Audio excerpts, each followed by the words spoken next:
En Paraguay, el triunfo del oficialista Mario Abdo Benítez consolida la hegemonía del Partido Colorado en ese país. Sin embargo, la estrecha diferencia lograda por encima de su adversario del Partido Liberal presagia arduos debates parlamentarios y al mismo tiempo abre interrogantes acerca de cómo saldarán la gran deuda social.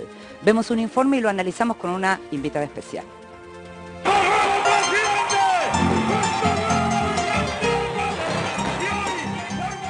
Mario Abdo Benítez, empresario e hijo del secretario privado del dictador Alfredo Stroessner, asumirá la presidencia de Paraguay el próximo 15 de agosto, tras consagrarse en los comicios del pasado domingo por el 46,6% de los votos. Vamos a honrar la confianza del pueblo paraguayo. Vamos a trabajar con honestidad, con integridad y con mucho sacrificio, dando todo de nosotros para que yo, dentro de 5 años, pueda salir por la calle y pueda recibir el aplauso de los paraguayos por haber cumplido el compromiso que hemos hecho con la nación. A pesar de que las encuestas le auguraban una cómoda victoria, el candidato del Partido Colorado resultó electo por una diferencia de apenas 3,7 puntos sobre su rival del Partido Liberal, Efraín Alegre, equivalentes a 94.000 votos. La ventaja más ajustada para los colorados desde 1993. Los gobiernos del Partido Colorado corren paralelos a la historia política contemporánea del Paraguay desde 1948, incluyendo a la dictadura de Stroessner.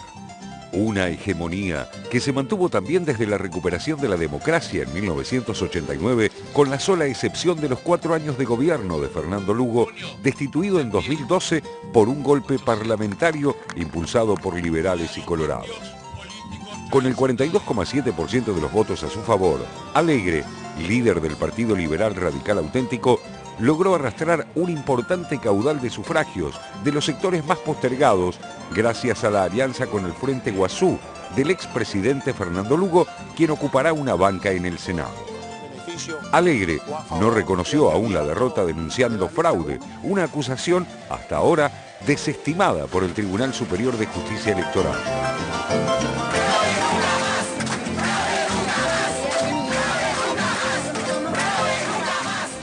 Con esta ajustada victoria y sin mayoría en la Cámara Alta, Abdo Benítez se verá obligado a buscar alianzas para poder gobernar. Se acabaron las divisiones estériles en el Paraguay. Se acabó el debate. El pueblo habló y mañana va a amanecer un Paraguay unido. Y yo me voy a dedicar a unir a la República del Paraguay.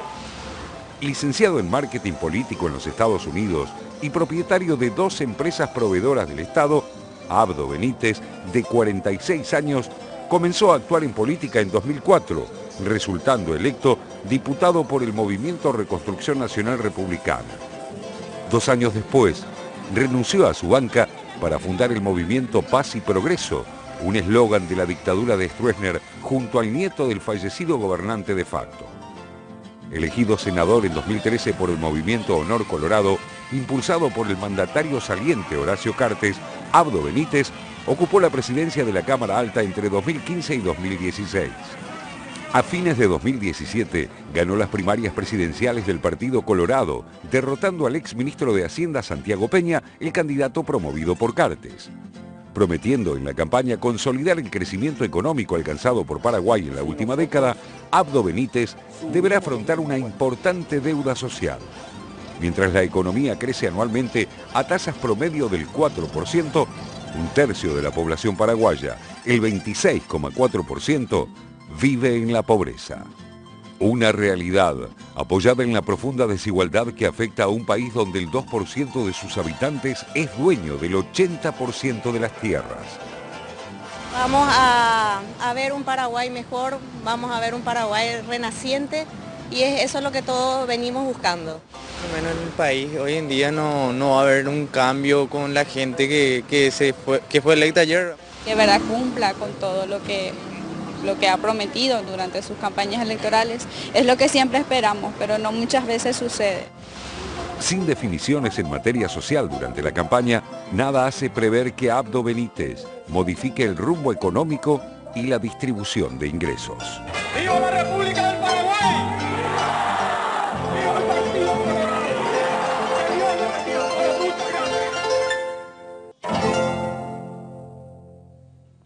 para hablar de Paraguay con nosotros está hoy Magdalena López, del Grupo de Estudios Sociales de Paraguay de la Universidad de Buenos Aires.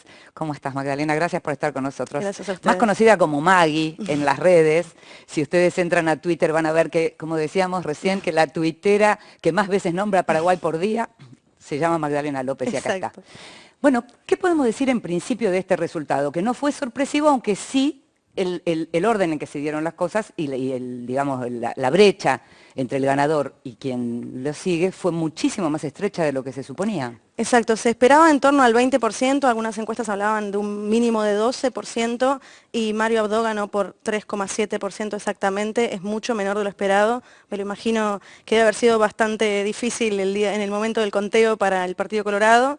La situación, lo primero que surge de esto es que, digamos, replantearnos la legalidad de las encuestas, ¿no? Y la legitimidad de las encuestas. Lo venimos diciendo con cada una de las elecciones a las que asistimos. Las encuestas llegaron a dar hasta 25% a favor de Abdo, que hubiera sido casi el más alto en las competencias electorales de la transición y de la democracia, y en realidad fue el más bajo. Se asimila mucho a una elección del 2000, que fue una elección muy especial, donde solo se votó vicepresidente, donde participó la misma cantidad de gente, que es en torno al 61%, y se obtuvo una cantidad muy baja de votos a favor de, en ese momento, el Partido Liberal. Es la única elección más o menos asemejable de todas las que venimos atravesando a partir de 1989, cuando cae la dictadura de Stroessner. Ahora, ¿qué podríamos imaginar en términos de la región? ¿Un alineamiento con lo que estamos viendo, por ejemplo, con estos países que se salieron de la UNASUR? Digamos, ¿qué es lo que podemos pensar que va a ser el próximo mapa de lo que tiene que ver con Paraguay? Bien, yo estimo que las relaciones internacionales van a ser muy similares a las que existen. Digo, si bien Mario Abdo se posiciona en las internas del Partido Colorado como el opositor a Cartes, que es el presidente actual, en realidad luego sucede el abrazo republicano, que es la unificación del partido detrás del candidato ganador. Por lo tanto, hay una idea de que va a haber una continuidad en ciertas políticas más macro de Paraguay, justamente por tener el mismo partido en el gobierno. Sin embargo, Cartes es sumamente pro negocios con Estados Unidos, digo, sus empresas, Cartes es empresario, sus empresas negocian con Estados Unidos. Quizás Mario Abdo lo que tiene es una cosa más de relacionarse con Argentina y Brasil. De hecho, en sus propuestas estaba incluida dinamizar la economía con los países vecinos. ¿Qué podemos pensar de lo que tiene que ver con el frente que perdió, pero que perdió por un margen mucho más estrecho? Porque no es lo mismo ganar por 20 puntos y tener todo abierto que tener que estar negociando cada cosa, ¿no? Exactamente. Bueno, de hecho, si recordamos en el 2008, cuando Lugo ganó las elecciones, le pasó exactamente al revés. Sí. Ganó las elecciones ejecutivas y en el legislativo perdió o no sacó la cantidad de bancadas suficientes. No terminó bien. No, terminó muy mal y tuvo que negociar básicamente todas las medidas, y eso incluía hasta aumento de presupuesto para acciones, no sé, para programas sociales. Todo era misión de ser negociado en el Congreso, y eso le significó una presidencia bastante débil en términos legislativos, porque muchas de las cosas no se las aprobaban. Un Congreso que además en los últimos tiempos a Cartes también le trajo algunos problemas. O sea, es un Congreso particular el paraguayo, ¿no? Muchísimos problemas. ¿Qué tal, Magdalena? Te decías que en cierta medida se espera una continuidad con respecto al gobierno de Cartes y una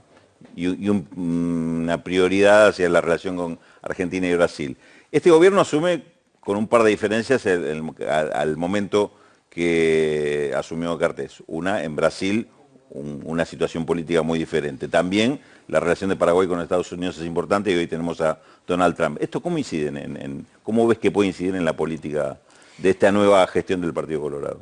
Cartes, sí, al igual que Mario Abdo, nunca tuvieron un problema con sus negociaciones con Temer, digamos, a pesar de la forma en la que Temer se erige en el poder. Digo, es muy similar a la que se derroca a Lugo. Por lo tanto, había un antecedente de que si habíamos considerado legal y legítimo el derrocamiento de Lugo, más o menos se aplicó la misma medida para el de Temer. Pensemos que Cartes, el presidente actual, estuvo haciendo muchas cumbres y encuentros con Macri y Temer, o sea que hay un adelanto ahí de cierta intención. Y entre Marito, que es el nombre al que todos le damos a Mario Abdo, y Alegre, que era el líder que perdió la contienda electoral, era más peligroso para las relaciones con Argentina y Brasil, digamos, Alegre, que decía que había que sentarse a negociar las tarifas que estos dos países pagan por Itaipú y Yacyretá, es decir, por la energía hidroeléctrica, que Mario Abdo, que nunca planteó ese tipo de cosas. O sea que hay, si veíamos los dos candidatos, Mario Abdo era quizás el menos agresivo en términos de renegociar tarifas y presencia de estos dos países en la economía nacional. Lo que sí tiene Mario Abdo, al igual que Cartes, es que están promoviendo muchísimo las inversiones internacionales en Paraguay. Y esto es en gran parte capital argentino, ¿no?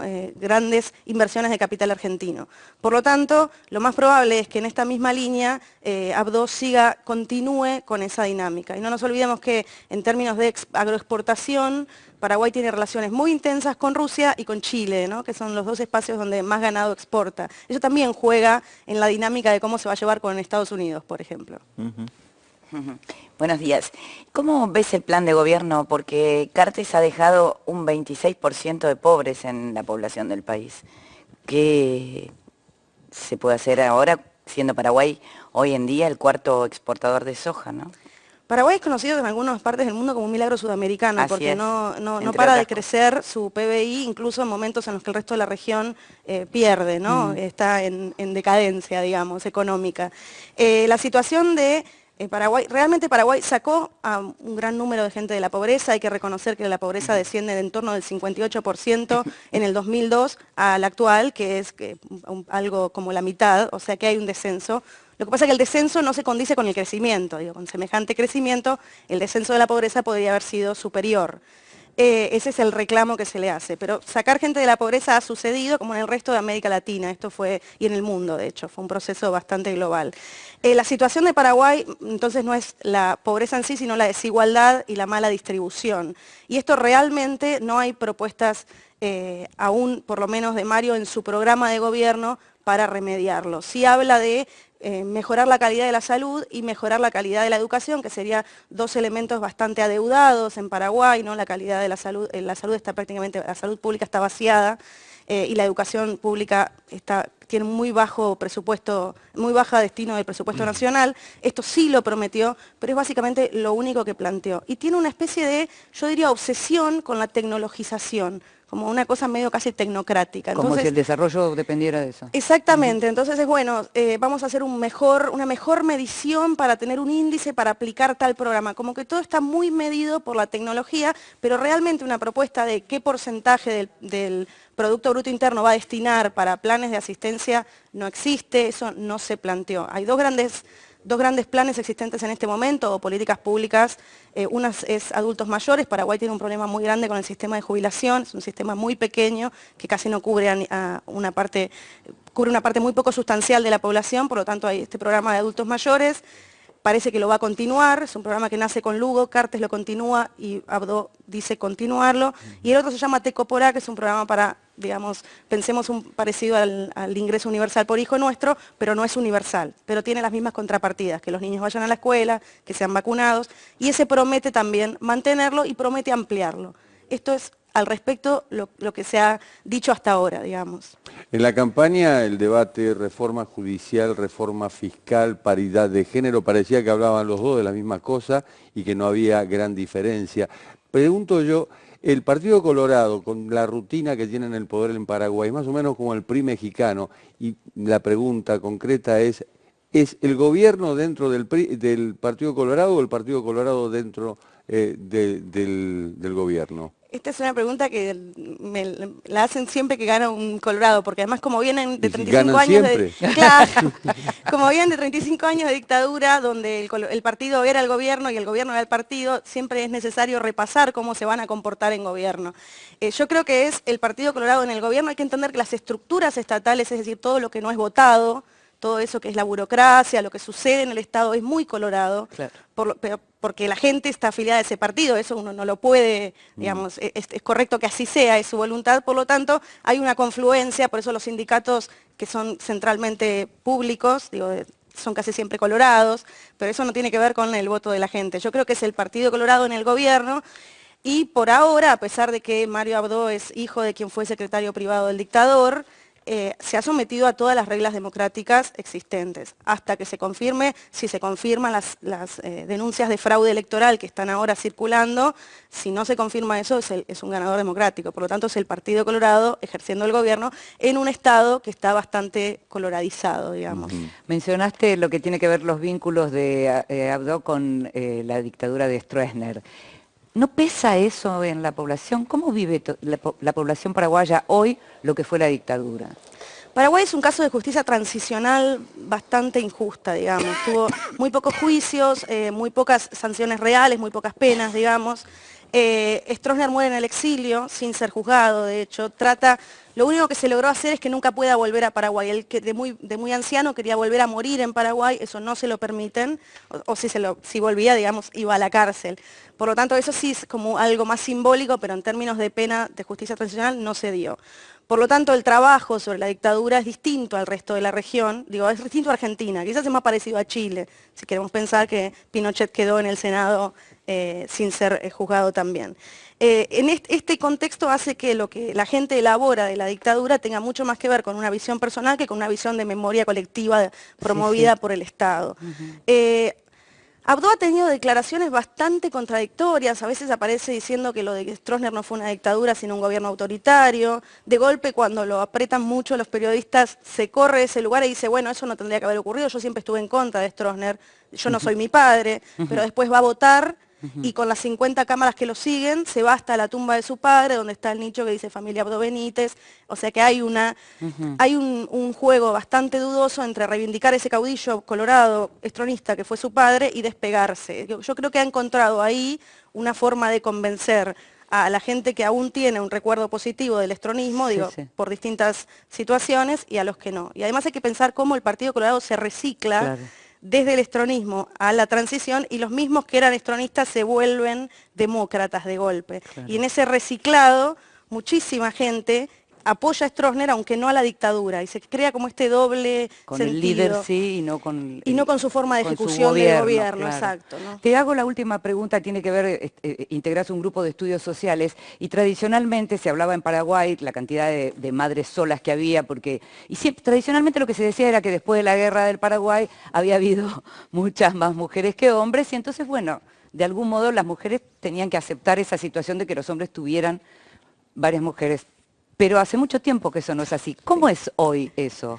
Estadísticamente hay casi 50 y 50, digamos. Hay 49% de mujeres, 49, algo por ciento de mujeres y un poquitito más de varones. O sea que estadísticamente eso no se sostiene. Los especialistas en el tema dicen que en realidad la forma de organización más patriarcal viene incluso antes de la guerra. O sea que ya existía, que hay una cosa medio entre la ocupación de los jesuitas, que estuvieron muy fuertes en Paraguay, más ciertas formas de reorganización de los indígenas durante la colonia, cuando muta la forma de organización. Esta es una de las líneas que tratan de entenderlo. Efectivamente hay un mito que es muy fuerte en Paraguay, que es que hay más varones que mujeres, y que entonces las mujeres tienen que aceptar su destino, ¿no? De parir para distintos hombres. Y compartir hombres. Sí, exactamente. Esto es una falacia, funciona como mito, y es un mito fuertemente patriarcal, ¿no? Paraguay tiene estructuras patriarcales fuertísimas, es un país con altísimos niveles de violencia de género, con altísimos niveles de femicidio. La figura de femicidio es bastante reciente, bueno, nuestro Código Penal también, pero es bastante reciente, por lo que hay mucho que trabajar ahí. Pero ese es un mito completamente, estadísticamente la población está asemejada hace muchos años, de hecho. Muchísimas gracias por estar con nosotros, Magdalena. Gracias. Nos estamos yendo a un nuevo corte y ya volvemos. Estamos hasta las 2 de la tarde.